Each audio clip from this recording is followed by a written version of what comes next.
Good evening, everybody, and welcome to another edition of the Sports Exchange. My name is Scott Morgan, the Motor City Madmouth, and I am pleased to be joined by Stuart Hack, my regular co-host. Good evening, Stuart.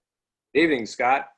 And I'm also joined by my favorite analyst of all time, Mark Littell. Mark, thanks for being with us again.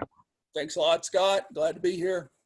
All right, well, obviously, this is our World Series broadcast, and there's no better person I'd rather have on, Mark, than you. Obviously, you've participated in the postseason, so you're no stranger with it. So let's talk about the 2020 has been a tough year. Okay, the Baseball Hall of Fame induction ceremonies will be without Whitey Ford, Bob Gibson, Lou Brock, Tom Seaver, Al Kaline, Joe Morgan, and you also mentioned another guy, Ron Peronowski, as well. I don't know if he's in the Hall of Fame, but he certainly made an impact on a lot of careers. So does this feel very empty knowing that you have six guys that were in the World Series that aren't alive to see this latest Fall Classic and won't be at the Cooperstown ceremony next year, hopefully when it takes place?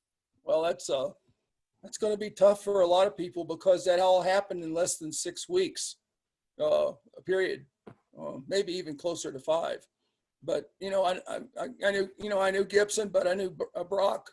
Played with Brock, and it was pretty amazing just to sit there and these guys just dropped off out of nowhere so quickly.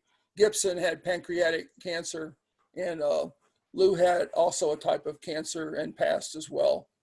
And Lou had a very big following as well as Bob Gibson, and they were both very community oriented as well. You can also say a lot about Whitey Ford, the Yankee skipper right there. You might say his name just keeps coming up all the time. You hear Whitey Ford, Yogi Berra, Whitey Ford, Yogi Berra, and that's you're still going to hear that with the past.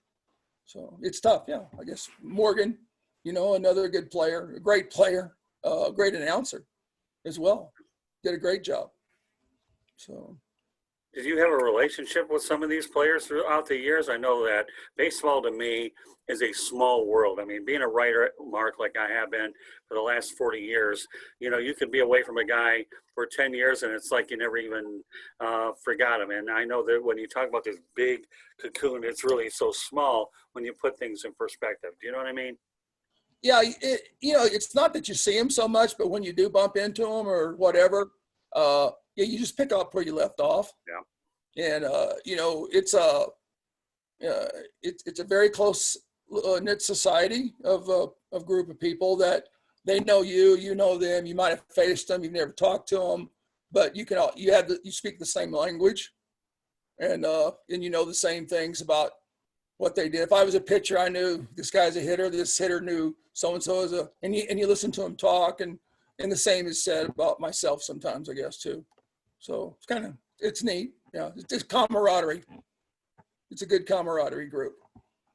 So. Yeah, I mean, again, this 2020 has been a tough year for everybody, and when you see legends like this pass away, then it just really, they didn't go because of COVID-19. They obviously had diseases, but we all realize that we're only here for just a visit.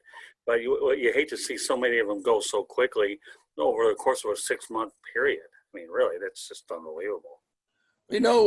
Lou had lost his leg actually probably 5 or 6, 7 years before due to the cancer thing. And, that was just the start of it. He was an incredible person. He really, really was. Just where he came from and how he fought and, he competed. He was an incredible competitor. He wasn't a person that spoke a lot outwardly in the clubhouse. He was a quiet leader. He came from a very, very poor background, and so poor that, he passed out on a baseball field one day. He was out there and he's shagging down fly balls. And the college coach was noticing him. He was on the side of the fence and he said, "Hey, do you play baseball?" And he says, "Yeah, yes, sir, I do." And so he said, "Well, go out there." He said, "Well, I'm left-handed." He said, "We can find a left-handed glove for you." So he went out to center field and started, running down some balls, and eventually he passed out. And, the coach was making note of that. But so he went out there And then he got him off the field. He ended practice, and he was talking to Lou. And the reason he passed out because he hadn't had anything to eat that day. Really? Wow. Yes.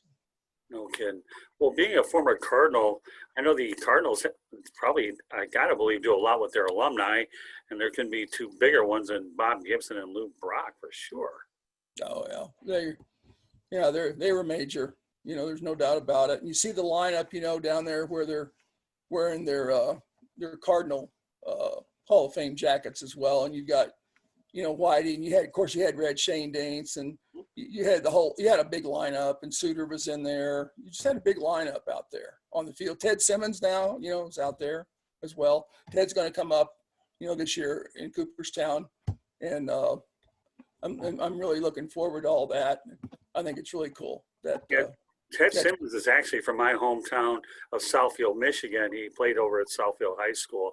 I never met him, but I do know that he's one of the bigger names in my community. Do you get involved with many old-timers games, even with the Royals or the Cardinals or both? I know a lot of times it's a great opportunity for you to get involved with some of these guys. Just one, with the Royals, I did one time. The Cardinals not, but I did throw out the first pitch 2 years ago in a Cardinal game. Matter of fact, I'll tell you something, it's pretty funny. Pujols, that was the very first time back for Pujols to St. Louis when he was with the Angels. Right. So I guess Trout and Pujols were out there, and I was getting ready to throw out the first pitch, and the stands go up and they start clapping, and I threw the pitch in there, and I knew why the fans were all clapping. It was because Pujols was running off the field. And so I said to Joe Pfeiffer, I said, look what I did. Isn't that amazing? That was the second largest crowd they had at Busch Stadium, the new Busch Stadium ever. And I thought I said, I can pack them in too. So, whatever. It's pretty cool. Well, I hope you got a good nutty buddy and promoted some books while you were doing it, because you certainly had numbers with you there. Oh, yeah, of course. But, it's pretty neat when you go into Busch Stadium, as any ballpark for that matter. I mean, that was my first time in there. And, they averaged, 42,000. And, of course, they had it packed, so whatever they had that night. But you're seeing a whole stadium of red, and, you're seeing these, the mad Cardinal fans that have been there forever, So they like their Cardinal baseball. That's for sure. Well, make no bones about it that St. Louis is one of the best baseball towns in the country. They really are. Oh. You think about anybody ever remember when Mark McGwire was traded there, and then he ended up getting a look, and he liked it so much. The Cardinals can afford to make these big trades, get these guys in there. The guys like it, then they sign on anyways. So there must be a certain appeal about St. Louis and the gateway to the Arch, or you'd have a lot of one and dones or rentals for a year, but that doesn't happen there, right, Stuart? Yeah, no, St. Louis is a great town. All these guys that pass, it reminds you of a different time in baseball compared to now. And, with Bob Gibson, they told the story when he passed that the last batter he faced in a major league game was Pete Lecoq, who hit a home run. 10 years later, at an old-timers game, he clocked him. So there's the memories there. He had a short memory. He remembered it. And I don't know if Pete Lecoq had any idea it was coming. You think it's an old-timers game, everything's relaxed, but Bob Gibson never forgot. That's Pete Lecoq his father was Peter Marshall with the Hollywood Stars. And Pete was playing with Kansas City in '76. And his dad came down to the clubhouse. Like a few of them, you didn't pay attention, but you did, because that's Peter Marshall for one thing. Yeah, I heard about that. You say he was that's right, he was with the Hollywood Squares, wasn't he? Yeah. Yeah, Peter Marshall's birth name was Peter Lecoq. Oh, was it? Oh, okay.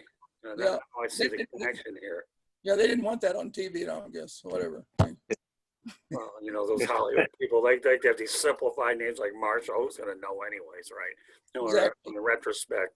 Yeah, I can only imagine Pete Lecoq, the game show host of the Hollywood Squares, or Peter Marshall. You tell me which one makes more sense and more simple. I mean, really. But they don't do that in Hollywood all the time anyhow. I'll go a step further, Scott. Okay. His sister Pete we were chewing the fat one day, and he said, well, I got a sister that, does a little bit of modeling. I said, oh, really? I said, he said, I said, who for? He says, well, you ever see the Pepsi commercial? And I said, yeah. I said, she's the girl on the beach holding the Pepsi. I said, whoa, she's hot. So anyway, well, she was. I mean, you couldn't miss it. And, it's kind of like, flashback. Mean Joe Green was something, but, I'll take the Pepsi commercial. Well, if I told you one of the most bizarre stories that I can tell you guys, and I can tell it to you because you're friends, but back in 1987, when I was the director of public relations for the Gastonia Rangers, and that was the team, by the way, that had Sammy Sosa, Juan Gonzalez, and company. So I go down to a game over at, I go down to Myrtle Beach for just a weekend, okay? Just a weekend hanging out, never been to Myrtle Beach. And it's a cool place, So I go out there, and yours truly saw this adorable blonde lady selling lemonade. And let me tell you, by the end of that day, if I didn't get fried to a tilt, I don't know what was, and I landed up in the hospital. I had to take a couple of days off from work. But a gorgeous blonde lady selling lemonade on Myrtle Beach, it was a beautiful time hanging out with her, talking with her, buying a little lemonade. But when I got to the hospital, it wasn't so beautiful anymore because it hurt. I mean, I never grabbed any Solarcaine, and at that particular point, I don't know if it would have worked anyways. But between lemonade. Gastonia and the South Atlantic League are a sweat league because I coached there one year for the Charleston team. Oh, did you really? Yeah, it's cold. It's hotter than all hell. You throw batting practice out there, it's pretty amazing. It's like when I coached in New Orleans, and I like food, and I'm sitting out there throwing. It's hot. That's got to be that, and Charleston are the two hottest places I ever thrown batting practice. So you're throwing about 70 times out there for sure, and you think, oh, you're going to lose all this weight. Well, if you go out and eat, New Orleans, muffulettas, how could it be that I gained 20 pounds? It's crazy. Sure. So you actually coach in so you remember Sims Legion Park then? The old ballpark. You're right. They're building a new one right now. Rick Curdy, the other guy you're on, obviously lives in that part of the country, and they're building a brand new one in the area. But yeah, I remember Sims Legion Park. So a great story I can tell you about that was Sammy Sosa and I used to hang out a lot, and he would tell the owners, one of them was a wife, hey, Nina, you cheat because she didn't want to spend any more money for a bag of dirt with one game left to go. So go figure. So it's safe to say he could afford his own dirt later on down the road. And the irony about that whole thing is I remember when I moved here to South Florida back in the early 2000s, I came across Sammy and the Chicago Cubs PR lady named Sharon Panazzo, I think her name was. Mm-hmm. And I'll never forget. I said, Sharon, I want to talk to Sammy. She looked at me like I'm crazy. So you know what I did? Okay. I said, hey, Sammy, remember me? And I mean, I was loud. He gives me this big old wide Sosa smile that was from here all the way to Alaska. And I said, Sharon, listen, I did the job you did in 87 when nobody paid attention to this guy. I want to talk to him. And when Sammy gave me that look, I had that one-on-one interview at his locker. We started reminiscing. Great interview. Thanks to the Florida Marlins, who didn't draw any media anyways, and I was able to talk to Sammy. I won't get any of the other stuff later because it's not material. But again, you talk about stories of how paths cross and so forth. And, I just love when you talk about the Pepsi girl. I had no choice but to go to the lemonade, and the lemonade originated because I got a job over in Gastonia, and that's that. So. Stuart, do you have any girl stories from the accounting? My wife's in the next room, so we're going to have to whisper. Okay, gotcha. All right, sure. But the way I remember South Carolina, as far as Charleston, and it's a great town, is that 1990, we didn't know if we were going to start the season there or not because Hugo had knocked down one of the major light standards. But the mayor said, we will have baseball in Charleston, and that they did. So it was all good. Yeah, Charleston, South Carolina is a beautiful place, that's for sure. I've been there, spent a weekend there, and It really is a dynamite place. So, all right, let's talk a little bit about baseball, about some of the rule changes that have occurred, and then we'll go ahead and get to the series itself. So, Mark, after watching the extra inning rule for 1 year, do you think that it should be a permanent part of the game with the man on second base? Me? No, I think we should go back to 1972 and beyond and just make everybody happy and make it America's game again. How about that? So, I've seen that's called the California rule, by the way, that it started out as, because I had done that with amateur teams out in Arizona, because I coached professionally 18 years. But when I stepped into the amateur ranks and the college ranks, I had some college teams out there too. The amateur teams, they did that about, oh gosh, I cannot remember. It was about 6 or 7 years ago. And we were at a tournament and they put a runner on second because we had a tie ball game. I said, what's this? Oh, this is the California rule. They do this stuff over in California. I said, we're in Arizona. Good grief.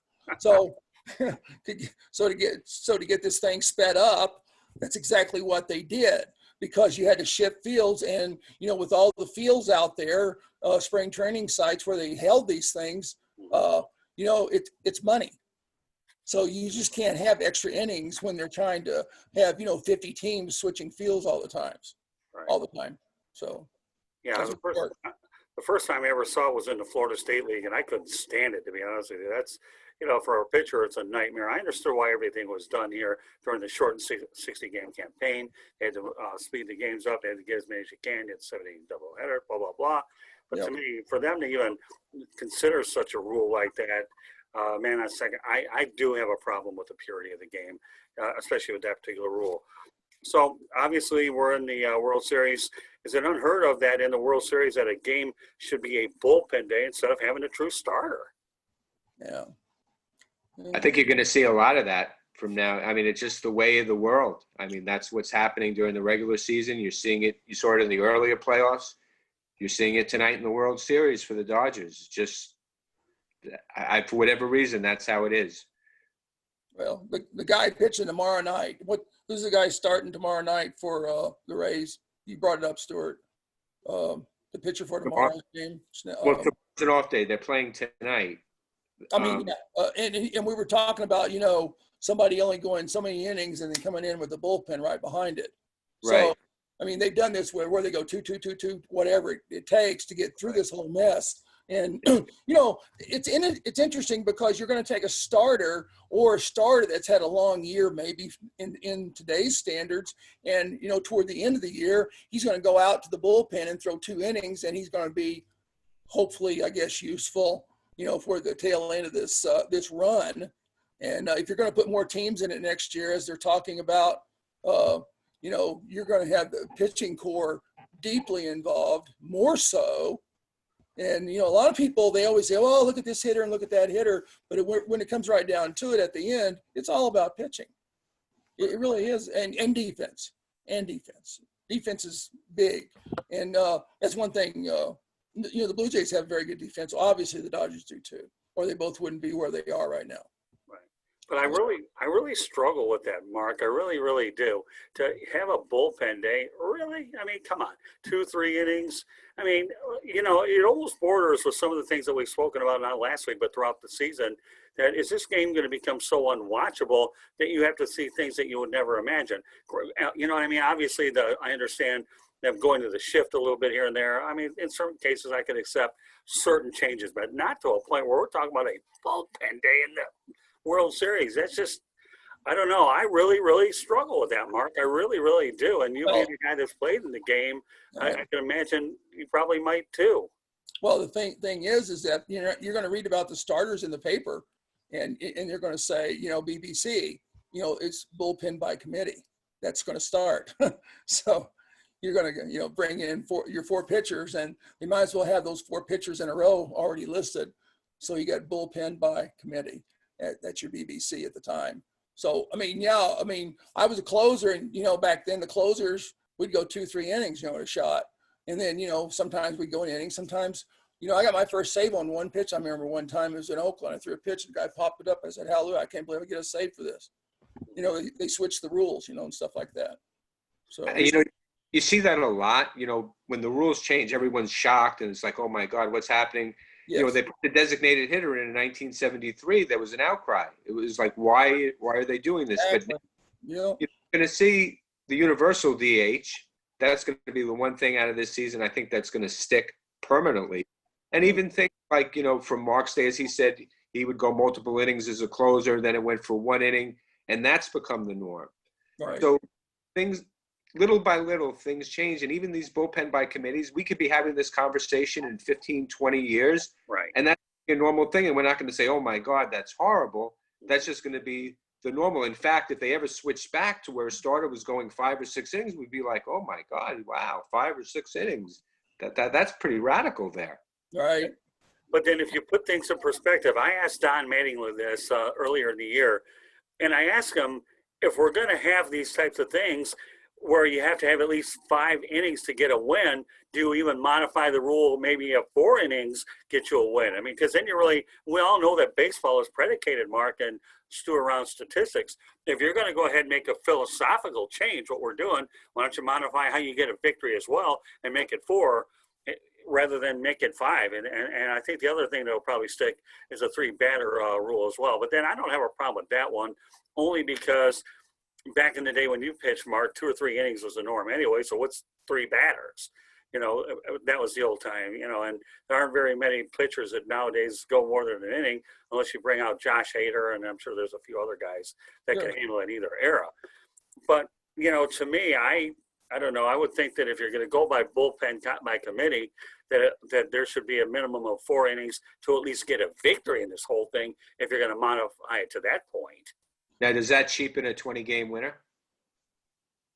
Well, yeah, that's kind of interesting. There's all kinds of variable rules in there, though, to determine a winner. And I've actually argued it before as a minor league coach before, and I've actually won it too, because I made the point of, you know, the guy doing a better job. It's actually a judgment call by the official score.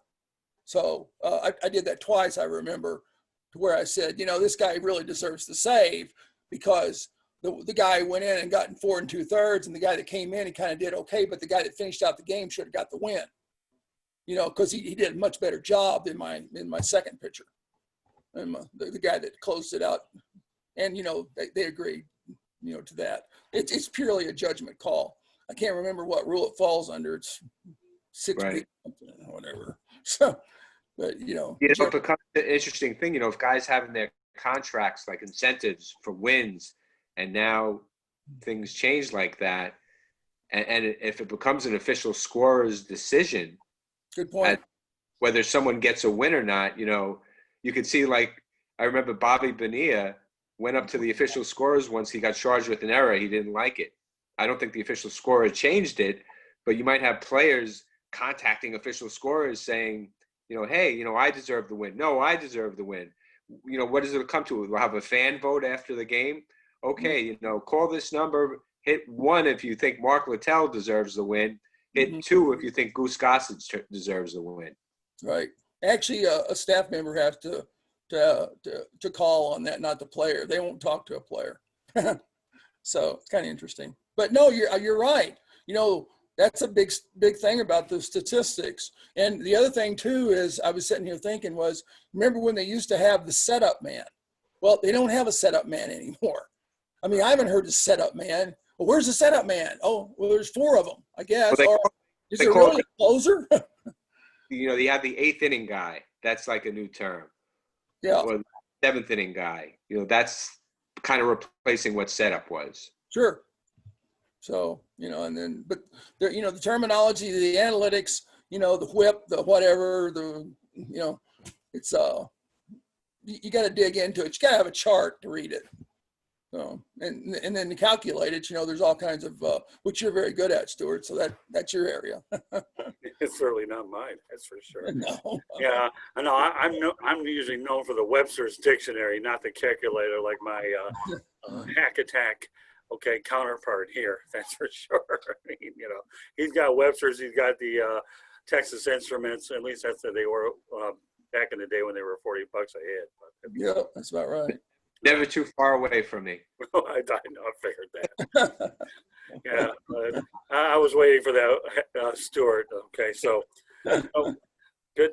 So, anyways, Mark, are you glad that Tampa defeated Houston to preserve the dignity in the sport that a sub 500 team didn't even make it to the Fall Classic? That would have been a disaster. Well, I was for the underdog anyway, you know, and I think they have 24, 28 million. payroll. And then if you look at the Dodgers payroll, to skip the coin here, they're at 114 million or something, some odd number out there.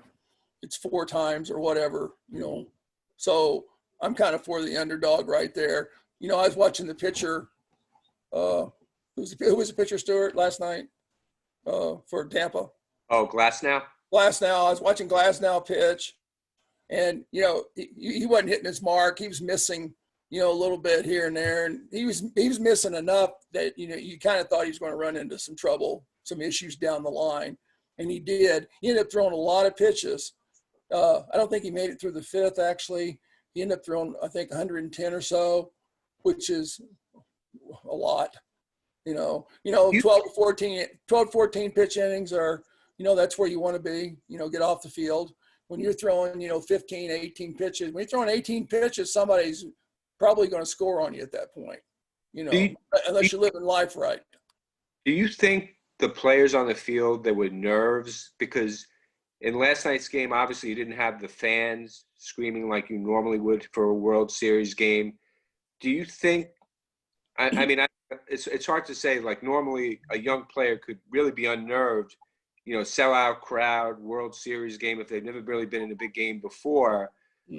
But do you think last night had the feel on the field of a World Series game? I think it actually does. I don't know about each and every player, but I think it does because you're out there to compete. And it's like, if you're competing as Spartans to kill somebody, and who's going to die, you still want your head held up high. You still want to say, here, this bud's for you. But the other factor is that I know personally, I really liked pitching with crowds, to tell you the truth. I was a little bit of a ham in a sense, but I liked it. And, they didn't get you up or anything. It's just that you knew you had to get the guy out. Yeah. It's not so much, hey, I got to throw a strike. No, I got to get an out. So, you can throw strikes all day. They can hammer the hell out of you too all day. So, but you got to get an out. Wasn't I think it was Zach Greinke who says he likes it better without the crowds. He's not really a people person. Yeah, he likes it. Yeah, but he's nuts, so he's flipped out. Yeah. But he says he doesn't like it when fans ask him for autographs. It bothers him. So he said he really likes this with no one in the crowd. And he probably does. But he's a strange bird anyway. Oh, yeah. I heard that Zach Greinke has had bouts of depression anyways and anxiety. So. You think? Yeah, I can hardly know. I'm being nice about it, okay? So, yeah, no. He's a great guy. Right. And you know what? He's a hell of a pitcher. And I'm always in his corner. He is a great interview because he is so funny because he says nothing really. And he just talks in spurts. I love to watch his interviews. Oh, yeah. Really. Oh, yeah. Yeah, I was trying to be sarcastic just so you know.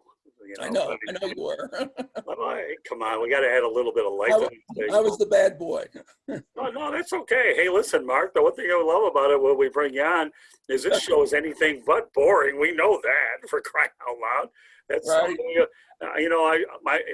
Tell my wife, she'll tell you, you having on Mark Littell tonight? So yeah, you won't sleep all night because you're going to think of how much fun you had on the broadcast, and you can't wait to get him on the next one. So it doesn't matter. Well, I got to get with it then here, so I'll wake up here in a second. Yeah, right. Well, you're a true form, my friend. Let me tell you.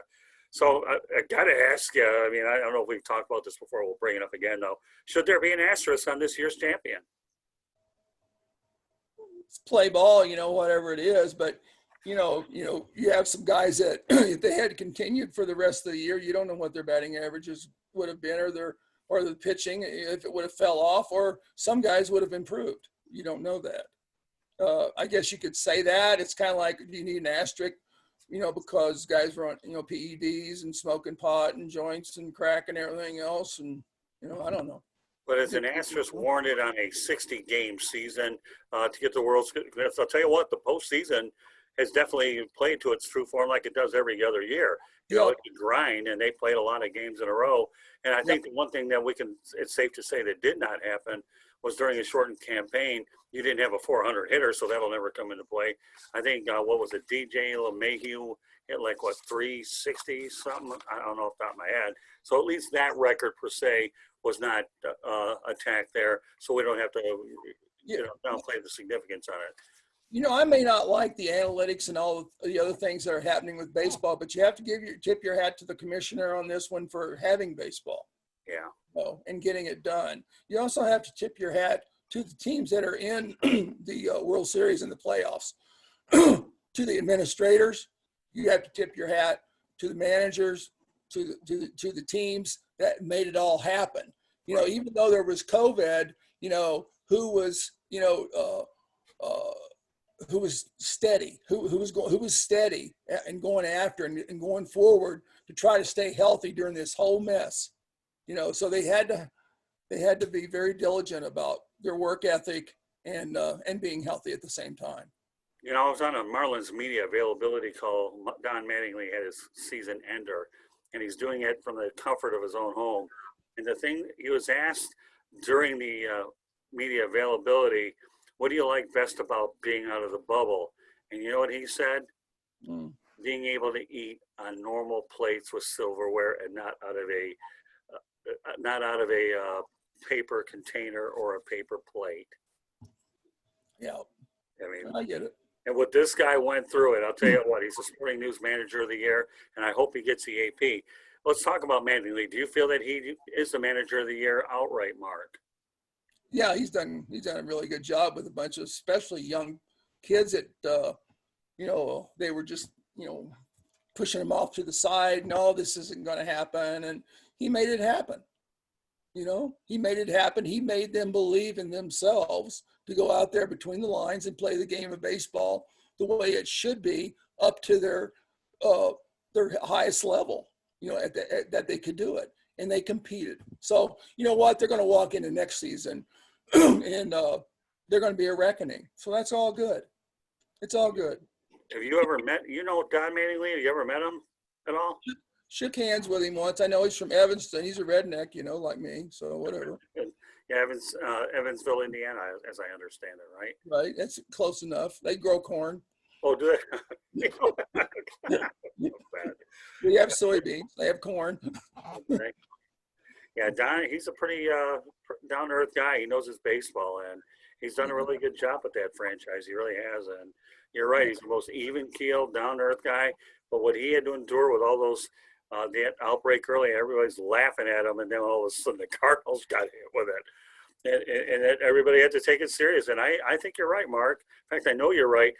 That Rod Manfred, they could have closed this season down anytime they wanted, but they worked through it. And to get to this point, to see a bubble over at Globe Life Field in the manner for which the baseball has been top notch, it really has been, and it is amazing, that's for sure. But so how do you like the way the bubble is working out, playing at Globe Life Field, as well as Petco, Dodger Stadium, and of course out in Houston? I mean, they've had the four places.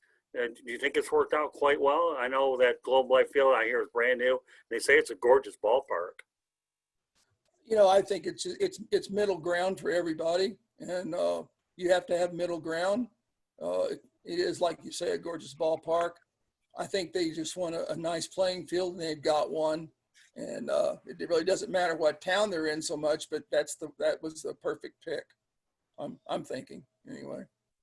The key was to cut down on travel, and that's what they're doing. Because normally during a World Series, after Game 2, the teams would move to the next city, and then after Game 5, they'd come back. So they wanted to eliminate that and just put everything in one spot, so the players didn't have to move around.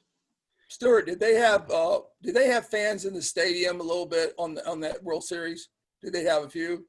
I didn't. From what I don't think so. I think it was just the cardboard cutouts. Okay. I do believe they're allowing fans for the World Series, but just not a lot of them. I think maybe. Yeah, from what I heard, I could be wrong, but I think that they are allowing them there. But I do know that the thing that Mattingly told me was when they got to the playoffs, they weren't used to having so many days off in a row, especially since they didn't have it. They were playing like 28 games in so many days. And he didn't like it because, his guys got in a rhythm. And, Mark, being in the game as long as you have, that baseball is a sport where when you're a creature of habit, you're used to doing things a certain way. And then you break out of that have it, then you become a little bit rusty. And I'm not going to make excuses for teams that didn't play well in the World Series, that, where there was a drop off between the championship series and World Series. But when you're hot, you're hot. When you have time off, then you cool off, it seems like to me. Is there some relevance and truth to that? Oh yeah, you want to stay busy. You want to stay active. And, that was the one thing I think we might have brought it up a little bit last time, where they're going to have 4 down days, the Tampa Bay. Of course, the Dodgers have the 2. And then, they're sometimes that's better, and the fact that Stuart had mentioned that Urea was starting when, tomorrow or the next day, was it? The pitch for Dodgers. Well, Bueller's starting game 3. Oh, okay. And then I'm not sure what they're going to do game 4. It might be Urea. And then I guess they can come back with Kershaw in game 5. Right. They have him eligible to relieve if they go to a game 7. Okay, well, our correct statistician, Kenny Evelyn, gave me the attendance numbers for game 1, 11,388 were at Globe Life Field. So they're obviously a lot of fans, and I'm sure they're spread out pretty well. So indeed they are. So she was able to dig that for us. So our correct statistician, Candy, one of the big things is that there are no Dodger dogs, obviously, but Texas has a 2-foot dog, I hear, and it's $27.50 for that dog. How much? Got chili all over it, and it's $27.50 for this 2-foot hot dog. I don't know what they call it. Cardio dog? Got chili and cheese and onions and jalapenos and maybe even, so you're eating pig lips and pig ears, on a hot dog anyway. So that's about it. I think my cholesterol just went up a little bit just listening to that. Yeah, and I have to wonder what the calories would be on such a dog like that. Was about 5,000 calories or something like that? Oh, I can only imagine. $27 for 5,000 calories. You know what? I'll go up to Milwaukee and get a bratwurst instead. And Mark, you know a little bit about those bratwursts up in Milwaukee, don't you? They're pretty good. Yeah, exactly. Well, you got $27.50 worth of dog there. Of course, I don't know what's the diameter of the dog. Is it like a brewski, dog up there in Milwaukee where they have the big ones, or do they have the little slinky things? I'd love to see someone try to eat it. I don't know. When I was over on the press box, I used to eat them. All I know is we couldn't get them in South Florida, but nothing like a good old brat at Miller Park over in the dining area. That was a pretty good. I wasn't losing any. I was gaining a lot of weight for those few days when the Tigers played the Milwaukee Brewers for a 3-game series when I was out there a couple of years back. But $27 for a 2-foot long hot dog with all the trimming. $27.50. Oh, pardon me. All right, so am I going to have to go over to the store and get $27.50, a 4-digit number here for the lottery, and see if I can make a little coin so Stuart and I can take a trip out to North Dakota? Pig lips and pig ears. That's all you're getting on that dog. That's all that dog's worth. That's pretty bad. All right, so let's talk about Clayton Kershaw, Mookie Betts. They make more money than the Tampa Bay Rays payroll. My God. Is that amazing or what? Well, Stuart's the numbers guy. I mean, it's David versus Goliath. So, you have the powerful Dodgers, the big money Dodgers, and the lesser market Rays. So, I guess a lot of us would root for the Rays to take down the Dodgers. Dodgers have been in the World Series every year and have come up empty. And we had discussed too, Dave Roberts' job security if they have a World Series loss, last week at this time we didn't think they'd get to the World Series. Right. I would think he's at least guaranteed a job for next year. Right. But the leash will get a little smaller, especially if he loses the series this year and next year he doesn't start off well. Yeah. Because the Dodgers, it's been 32 years since the World Championship. 1988, right? Yep. When Kurt Gibson hit that monstrous home run in Game 1 and never saw the playing field again. But you talk about the makings of a Robert Redford, the Natural movie. I mean, you talk about the Hollywood makeover. That was unreal. Although this isn't going to be a match made in Hollywood. Yet it does. This is a matchup, you have. But think about it, Mookie Betts.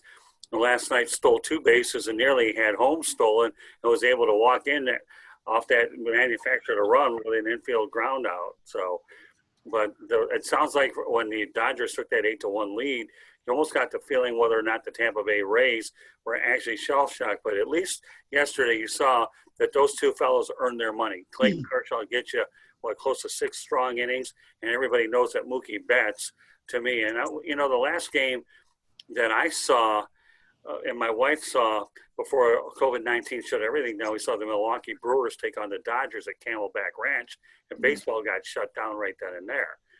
And that was in March. And we saw Mookie Betts, at a press conference over at Camelback, addressing the LA media. It was interesting to be a part of that whole thing. But, I think what's interesting is when you look at Mookie Betts and Clayton Kershaw, Mark, can you put into perspective what those guys actually mean to an organization like that? You better get it done. So, they're leaders, obviously, and they all fit together well. Kershaw, I always thought Buehler right now was the number 1 type of guy, and Kershaw was the number 2. I mean, there has to be a shift at some point, you think. And then, Kershaw throws, a good game last night, and, he's proven he's a number 1 guy, as always. Of course, the interesting thing about being a number 1 guy, you're always facing the number 1 guy on the other side. Right. That's the issue right there. You've got strict, big competition. So that's going to be a good battle, hopefully. And then you've got, Betts doing his thing, and he has a presence when he walks on the field. It's like, Pete Rose walking onto a field, or Joe Morgan, or anybody of that nature. There is a presence there, and the players respect that. They don't have to talk very much, but they fit in very well, I'm sure, on that bench and in that clubhouse. They fit in very, very well. And when you talk about the David and Goliath matchup, I mean, 2 guys eating up the payroll for what would be a small market team. I guess you're right. I mean, that doesn't get any better than that. These guys could buy stock in the Rays if they want to with what they're earning. But yet, Mookie Betts was rewarded with a 12-year contract with the Dodgers. He's a foundational piece. I think Kershaw has a couple more years left. But you guys are right, especially you, Stu, when you say that at least Kershaw will be able to get the monkey off his back. He won't have to deal with the championship talk in the postseason. And that's got to be like having a big gorilla on his back right now, isn't it, Mark? Yeah, you look at, interestingly, what you said is if you look at Pat Mahomes, now there's a switch right there. Where did you hear that name? Kansas City Chiefs. Well, he got 300-something million or whatever it was, and now he's owner in the Royals. He has ownership in the Kansas City Royals. Right. So, I mean, does he have that much impact to come across the street right there, between the stadiums and say, hey, here, I want to be a part of a Royals ownership. I didn't think it acted that way, but I'm sure they said, hey, how would you like to fit in right here? So he's going to be part of Kansas City football and baseball. So he's a community figure all of a sudden at his ripe young age of 25 maybe? Right. So there you go. The Chiefs have to be happy about that because, that means he's vested in the community and he's going to want to stay. Right. Good point. Very good point. Yeah. I mean, it's refreshing too, Mark, because nowadays at a time where free agency and movement is so high, to see a guy like Patrick Mahomes stay in one place and be a part of it, it seems like it's so rare these days when you have the likes of Tom Brady, to name a bunch of guys that end up changing cities for whatever reason, that a young guy like Patrick Mahomes I'm happy where I'm at, and that is a really refreshing change from the norm. So how do you size up this matchup, Mark? I mean, obviously the Rays looked like they were shell-shocked when they went on the field. They trailed 8-1 and never recovered. And yet they still, they're down 1-0. Obviously it takes 4 to get it done. Can the Tampa Bay Rays make a series out of this? Oh yeah, they can make a series out of it. The thing is the Dodgers, I think they actually want to prove people wrong, to say, hey, we're going to get a World Series this time. I think that's in the back of their head, back here by the medulla oblongata. And that's exactly what's going to happen is I think they're going to come through. Would I like to see Tampa Bay win? Yeah, I guess I would. I like underdogs. I like an even match, and who knows, maybe they will. But People have always asked me, because I've been around the game so long, said, hey, you know who's going to win this game? And I said, no, I don't. So, you don't. Playoffs, World Series, I mean, you flip coins. Yeah, and yet, well, going into this series, both teams were the only two teams that won 40 games. So you ended up getting the two teams with the most wins. So it's a good matchup in a sense where it's legitimate that the two best teams in their respective leagues with the highest win totals are facing off, obviously, for the trophy. I mean, it's. I think tonight's almost a must-win for Tampa. When you think about it, they have Blake Snell going against the Dodger bullpen. Yep. If the Dodgers somehow pull this up, go up 2-0 with Buehler going in Game 3, that's going to be a tough hurdle for the Rays to overcome. Right. Yep. I think you're right on that one, Stuart, for sure. Yep.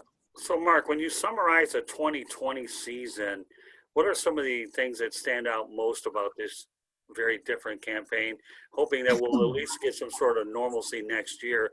Because even Don Mattingly admitted it was weird not having reporters ask him questions in person and in the clubhouse, compared to what it is. Who knows what will happen with us in the media next year because we don't know exactly how this COVID thing's going to turn out. We want to think that you get through it this year, but the way everybody's talking, this thing doesn't look like it's going away soon. But put in perspective, Mark, about the 2020 season and how you would analyze the whole thing from start to finish. Well, I think it pushed a lot of things upward fast. Rule change for number one.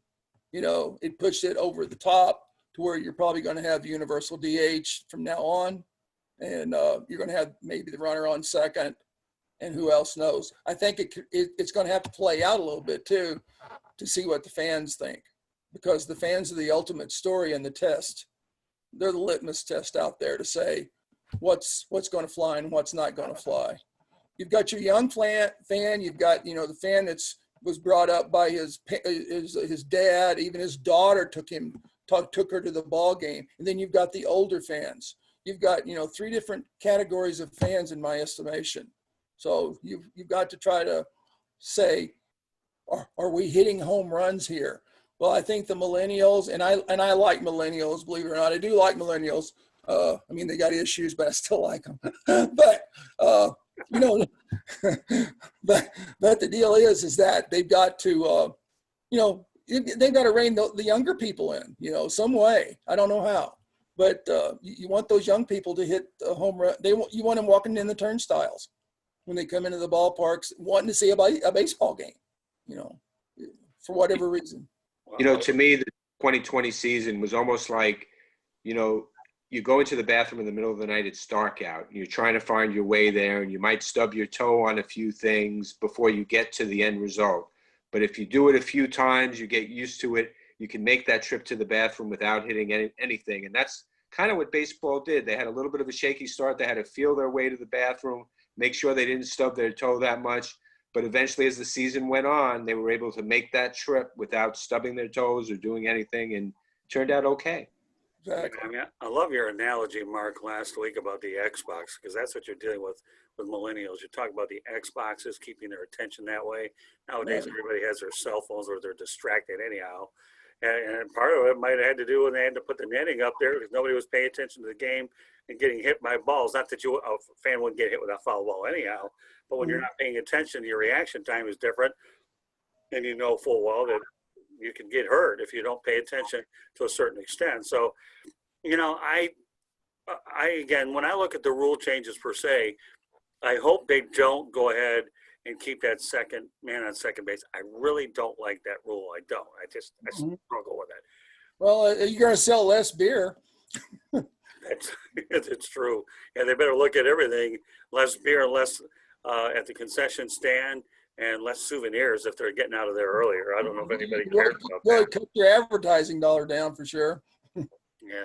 And yet, you being a St. Louis guy, everybody knows that even though you had the steroid situation years ago, don't think that those Cardinals owners will ever give their money back here about opening up the batting practice when Mark McGwire was hitting them out of the park, and they were selling some food and some merchandise too. Right. But I do struggle with that man on second base. I had no trouble with the 3-batter minimum. I really didn't care actually after a while. Sure. Yeah. And who knows if they'll have a pitch clock. That we never experimented with that, thankfully, this year. So there are certain parts of the rules that you can take, but How you how put about the 7 double headers? well, Don Mattingly doesn't like those either. He really had a problem with those. Yeah. No way. I mean, but he understood why they did it this year, but no. I mean, there's a mindset for a manager with that because, you know, you could be thinking, all right, it's the 5th or 6th inning. I'll just keep my closer can relax a little bit. Then you realize, wait a second, we're coming up to the last inning. I better get him going. Right. Well, Right. Don Mattingly would say a lot. The 5th inning was almost like your 7th inning, you know, so you knew that if you got behind early, you didn't have a lot of time to get back in it.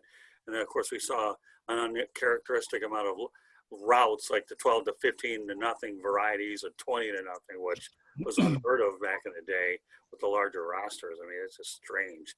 But Now, I don't know the answer to this, but in a 7-inning game, do you still need to go? Does a starter still need to go 5 innings to qualify for a win in a 7-inning game? Yeah, Still? you did tell me that. Correct. Yeah. It's just like high school and college, but some college, you know, like say Division I, they would have a 9-inning game and a 7-inning game rather than 2 7s. And, you know, but I don't know. They keep changing that one. But for a major league team to have 2 7s, that's just like, you know, let's go to batting practice or something, for instance. Right. It's like a walkthrough, you might say. So Yeah, I struggle with that one too. I mean, again, everything we talk about 2020 is so different. no, we're going to play 2 7-inning ball games today. Ha ha ha. Yeah, right. And then we get to extra innings and they're 9 or 10, and all of a sudden the man on second base. I mean, for a reliever though, Mark, let's talk about it. You're a reliever. How would yourself have handled going into a game with a man on second base where you already had him in scoring position? Is there a certain mindset as a reliever, you know, having been in that role yourself? Get outs. You know, I was, you know, when my arm was healthy, I did quite well with runners in scoring position. Good job. Oh yeah. Matter of fact, I was like next to Raleigh Fingers at one point, number 2 on the list, and with holding runners. I might not have had as much time out there as a Raleigh Fingers or some of the others, but you know, I had, you know, like 4 years of pretty good time out there to where I could hold the runners, you know, well. But you know, you want to get the out, you bear down just a little bit, you relax a little bit more. You know, to throw well, you have to relax a little bit more. A lot of people don't hear that. They think, oh, don't you have to get up and pump up? No, you don't have to. It's better to relax a little bit more so you can actually do your job. So that's what you do. And, you know, the thing about it is you got to get 3 outs with that runner out there on second. So if you had a fly ball to right field and he's sitting over at third, you know, is your infield going to pull in, or are they going to say, we're thinking on scoring a run the next inning? There's a lot of ifs right there. There's a lot of variables, you know, and major league pitching is pretty darn good. So you have to get the out. You just can't let the guy score. There's just no way that you're going to let that guy score. When you look at the way this baseball season has become, and now the NFL is dealing with a lot of these outbreaks on the fly, do you think that the NFL has looked at baseball and found themselves in non-panic mode, that if baseball can get through this, there's got to be a way that we can weather it? Because we also see the NFL, obviously, they have to reschedule. I went to a game over the weekend, the Detroit Lions and the Jacksonville Jaguars up in Jacksonville, and there was a mini outbreak that occurred on the practice squad, but they still managed to get the game in anyhow.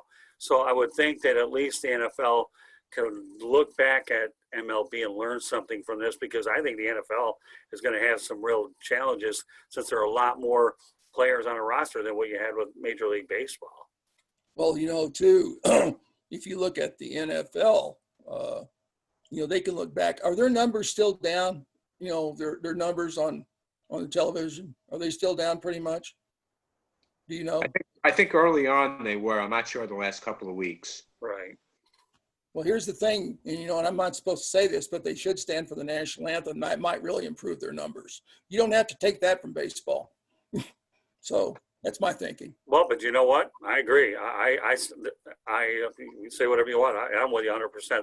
There's no excuses not to stand for the national anthem. There's other ways to protest, but not that one. I'm with you. Yeah. Yeah, I mean, because that, you know, they can deny that all they want, but it's hurt them. It's going to continue to hurt them, and the numbers might improve over the course of time. I do agree with that 100%. But you know, how many years might it take them to get back, if at all? Has anybody ever considered a football or a baseball team going bankrupt, because of the COVID thing, but also because of all the other issues?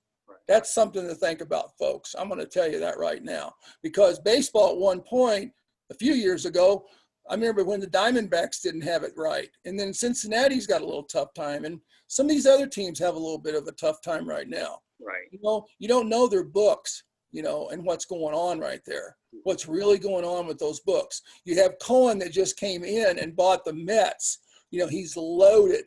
Jerry Reinsdorf, for some reason, doesn't want him in because he likes A-Rod. He wants to, hug and kiss A-Rod for some reason. So the other thing is, I like Cohen because he's got tons of money.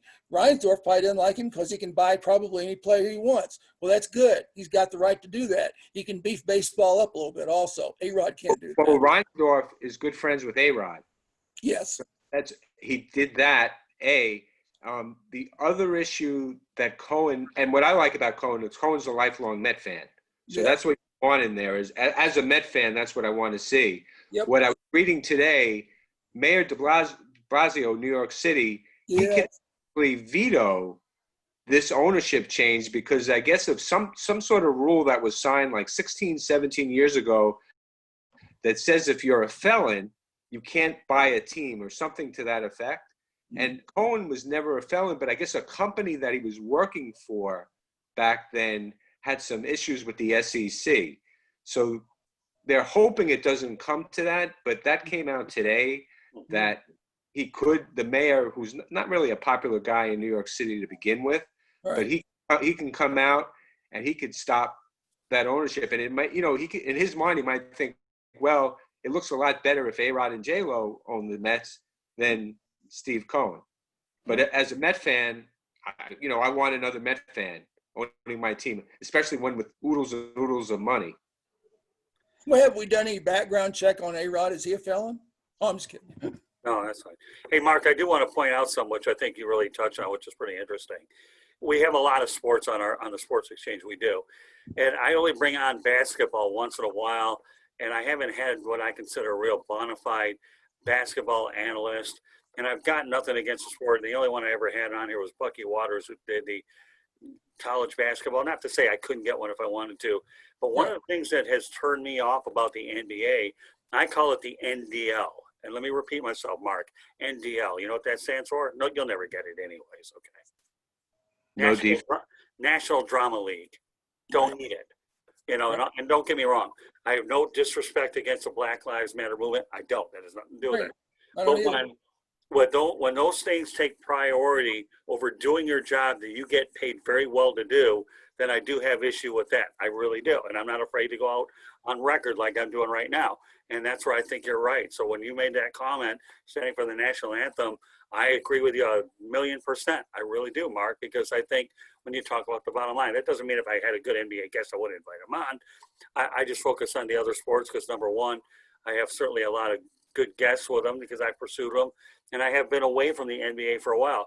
The last time I was really ever interested in the NBA was when the Pistons would come down here back in 2004 to play the Miami Heat. But I covered them during the Bad Boys era when, basketball wasn't a bunch of jump shooters. It was called hard-nosed, good physical basketball instead of chuck it from the cheap seat. So, and I don't know whether some of these other sports are going these finesse changes where the NFL is going to throw it all over the place and forget about hard-nosed football. Baseball, like you guys have alluded to, where it's either home run or strikeout. To me, you can't take away strategy. You got to make it interesting. But who am I to make a comment on? I'm just like anything, just make an opinion like you guys are. So we'll talk about the World Series. Obviously, 1-0 Dodgers lead the series. Mark, do you want to give a prediction as to who's going to win and how many games? I'll say Dodgers in 6. But I don't like to predict, but I would say Dodgers in 6. I would have said if the turning point last night was the 5th inning, if they would have got out of the 5th inning with 4 runs, I would say they might have turned it around at that point, maybe win that game. But when they got those extra 3 runs right there, I thought it was pretty much over. And the game has a rhythm. The game has chemistry, and you would like to think they fought so hard so far, Tampa Bay, that they might bounce back. But, I would say Dodgers at this point. What about you, Stuart? I'm going to go, the Dodgers are coming in on a hot streak. They won the last 3 against the Braves. I'm going to go Dodgers in 5. Well, you know what? I'm going Dodgers in 5 too. I just think Tampa Bay's way too overmatched. They really are. Mm-hmm. And, you got a lot of studs there. I think what the Rays have done, and Don Mattingly, I like to bring up references because I work with him, of course.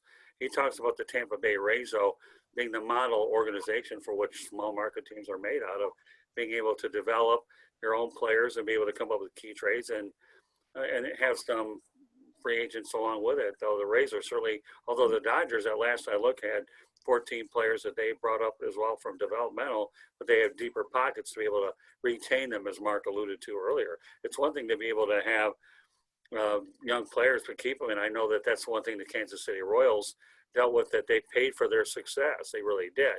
You bring these guys up, you develop them, and all of a sudden, you get a little light in the wallet when they're ready to make go on to greener pastures. But the Tampa Bay Rays, what they've been able to do with nothing.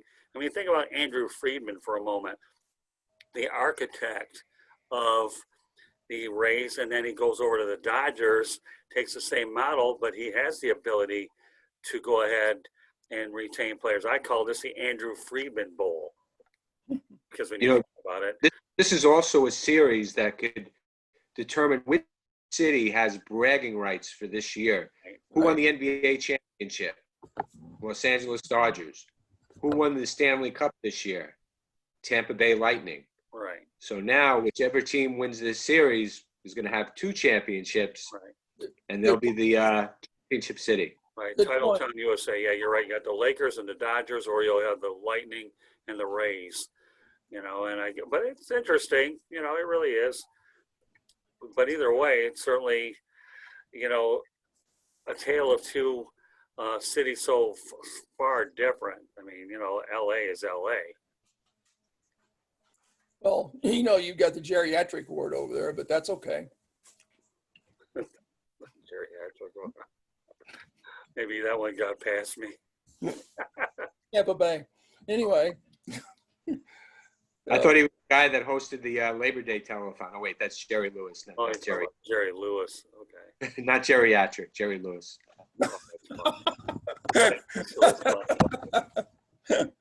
And, well, I'm getting to the geriatric stage, so that's why I can get away with it. So whatever.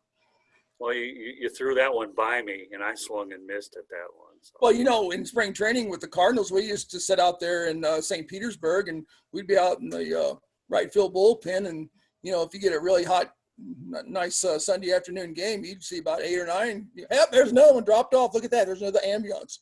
Here's another gurney. Look at that gurney over there. Oh, I got it. Okay. Yeah, we'd have about 8 or 9 dropping out. At least they got air conditioning. They just died from a heart attack trying to get to their seat. So. You're talking about LA Field? Is that what you're talking about? No, I'm talking about Tampa Bay. Oh, all the old folks that go to Florida? Yeah, they're all the millennials and the nuts out in LA out there. And then you got the old folks down there, fishing and stuff, and hey, I caught a fish today. Okay.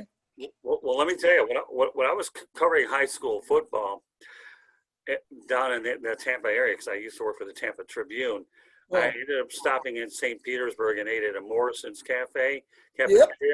I was the only one with brown hair in the place, and I knew where the old geriatric ward and the seniors said, boy, I feel out of place in here at Morrison's cafeteria, and I wonder why. We used to go there during spring training and eat, for $7.50, we'd look old down there, okay, we'd be in the salad bar and just raiding the hell out of it and stuff like that. And then you'd trip out. You got to watch the people when we took the bus out from Payne Park, where we stayed down at the hotel, the Sarasota Hotel, and we took it out to the complex, and you'd see all these old people on 3-wheelers. We just go out there with our tongues hanging out on the windows, So. Makes you wonder after COVID-19, will there be any more buffet-style meals anymore? I gotta wonder. Yeah, it's true. Yeah. COVID-19 and the wonderful world of COVID-19, where you wonder whether remote broadcasting and how many more media will attend games, which will be for another day. But I'll tell you what, it is just so weird to see that a lot of these games are not being called at the stadium. I mean, then again, 2020 is weird per se. So Stuart, anything else you want to add to our top-notch baseball analyst? No. Let's see how the rest of the World Series plays out. Will this be Clayton Kershaw's redemption, or will Tampa Bay get over the opening game jitters and make this a series? Well, Mark Littell, I'm going to defer to you, and you have some major work to do, my friend. You get to show us a couple of books, and you get to show us a first-class Nutty Buddy demo. Well, it's going to be short and quick. And this was my first book, and it's on the 8th day God made baseball, and that's a hand wrapped around a baseball with a world in it right there, and it's a fun read. It's kind of like like most sports books, because I don't use a lot of stats. I tell stories, and unfortunately, those stories are true. Now, I cannot show you a second book on Country Boy Conveniently Wild because I am sold out. Wow, is that not amazing? Wow. So I've got some more coming in, but Country Boy Conveniently Wild was my second book, and it's all basically farm stories because I'm a redneck and I grew up on a farm, country boy, and soybean and cotton. I even stuffed a teacher inside a cotton picker one time and packed him in like a sardine. And he was a northern boy, like some of you guys maybe. But anyway, I packed him in there, and that's Country Boy Conveniently Wild. This here is the Nutty Buddy. That is the best cup on the market. It's I designed this cup. I've won 5 awards on this cup, and I'm an idiot. And the thing about it is, it's anatomically correct. It fits. This is called the Flex. You can see it's way different than anybody else's, and it's been tested a whole bunch across the whole big wide world here. But I do have 5 sizes. I have Hammer, Boss, Hog, Trophy, and of course, Mongo. So Mongo is for the big old boys, and the hammers are for 8 and 9-year-olds. So we have 5 sizes instead of 3, and this can take a 90-mile-an-hour shot. And if you don't believe me, go to YouTube, Nutty Buddy, and look under that, and you'll see me take shots from many a gun out there. Baseball machines. I think I told you on this broadcast before that I was a catcher in minor league baseball before, didn't I? Or I don't know if I did, but I was a catcher and I'd tell you, I could have used one of those back then, because let me tell you, I used to get hit with one foul ball after another, and and I took a pounding behind the plate. What I loved about the position, though, was the ability to manipulate the umpire and distract them and frame pitches. And as a pitcher, you know how much fun us catchers had to try to make things go a little better. And some of my best interviews have always come with catchers. I've interviewed them all, Mark, don't get me wrong. But, being a catcher, I could appreciate the Nutty Buddy. My dad at that time owned a sporting goods store called All Pro Sporting Goods out in Oak Park, Michigan. And he made sure there was a lot of cups nearby in case his son quite needed them. You never knew that? I never told you that he owned a sporting goods store in Oak Park, Michigan? Didn't know that one. No, well, you got to throw it out there. You brought the Nutty Buddy, so you set me up very well.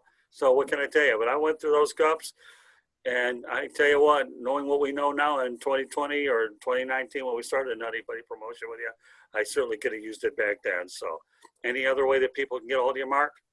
Yeah, just if you see my name right down there, Mark Littell, put a .com on it, and you can get a hold of my books, or you can go to nuttybuddy.com and check it out, because it really is a good cup. It's won a lot of awards. It's very comfortable. I've had kids fall asleep with those cups on, and it's just not for baseball. It's anybody that's got a pair. So there you go. Just so you know, folks, this is the Sports Exchange. My name is Scott Morgan, Rock Motor City Madmouth, along with Stuart Hack and our baseball analyst, Mark Littell. This is our World Series edition of the Sports Exchange. We're glad to have Mark. We have 2 weeks in a row. We love having him on because we have a blast doing it. Anyways, Stuart Hack, why don't you let everybody know how they get hold of you? All right. So I am with Hack Tax and Accounting Services in Wellington, Florida. That's Palm Beach County. And all my tax returns are anatomically correct. So don't forget it. You can reach at 561-214-6171 on the web, hacktaxandaccounting.com, or Stuart at hacktaxandaccounting.com. All right, well, let me give you my long list of information, okay? And I don't need the Texas Instruments calculator that Stuart Hack did because I wouldn't have that many things to type much in there, but throw it in there anyways. Okay, now you can buy them for $5 or $10 a piece when I was using them and had it taken away from my teachers. It was $50 over at Cunningham Drugs. And let me tell you, $50 back in the 70s was a lot of money, but that's beside the point. So anyway, if you want to listen to the audio version of this broadcast, you can do so on Apple Podcasts, Spreaker, Spotify, iHeartRadio, Google Podcasts, or wherever you get your podcasts. Let me repeat that again, since I talk faster than Indy cars fly, okay? And that's it. It's Apple Podcasts, Spreaker, Spotify, iHeartRadio, Google Podcasts, or wherever you get your podcasts. You want to follow us? I'll give you many ways to do that. You can do so at Twitter, at Tribune South, Facebook, and Instagram, South Florida Tribune. Our YouTube channel is South Florida Tribune. I'll give you 6 reasons why you should subscribe to the YouTube channel. We have the Sports Exchange, a program you're watching and listening to now. No Limits. Mark Littell has appeared on 108 Stitches Baseball Talk. The Real and the Rare, Fantasy Football, and the South Florida Tribune Podcast. So we have 6 shows that you can listen to there. So please subscribe to the South Florida Tribune YouTube channel. No cost to do it. Just about a second and a half of your time. Our website's www.southfloridatribune.com. We have stories from our media distribution partners, which, so you know, Mark, the Miami Dolphins feed us material, the Jacksonville Jaguars do, the Detroit Lions as well as other places as well, Florida Atlantic. You'll be able to find our media distribution partners, the Motor City Monitor, where since I am from the Metro Detroit area, we go out there and like to promote my hometown as well. And of course, we have our regular columnists that we promote as well. We also have the WSAN drop down, which allows everybody to find every one of our shows. All you got to do is hit that drop down. You can email us at southfloridatribune@gmail.com, and you can connect with me on LinkedIn, Scott Morganroth. I'll be more than happy to go ahead and connect with you there. So guys, it's been a great show. Mark, you know how much we enjoy having you on the broadcast. This is really a lot of fun. And I'm so glad that we're able to visualize it and look forward to the day that hopefully we'll have a chance to meet in person. But to me, this is really great stuff having you, Mark. And I'm eternally grateful for every time you come on the broadcast. And I think we're very blessed to do that. Stuart, you want to give everybody the COVID-19 message, please, about what everybody should be doing? Okay. Wear your masks. Stay social distance, 6 feet apart. Just be vigilant. Just be aware and just stay safe, everybody. Well, I couldn't have said it better than myself, but I'm wearing this hat for Mark Littell. Oh, my God. Yeah, this is the Palm Beach Cardinals. They had to start in Class A. I don't have the St. Louis Cardinals, but you know what? This hat for you, Mark. It dawns your colors, my friend. And you know what closers do, don't you? What? They throw peas at the knees, no pies in the eyes, no wall balls, and you'll be just fine. Well, you know what? I'll take that for whatever it's worth.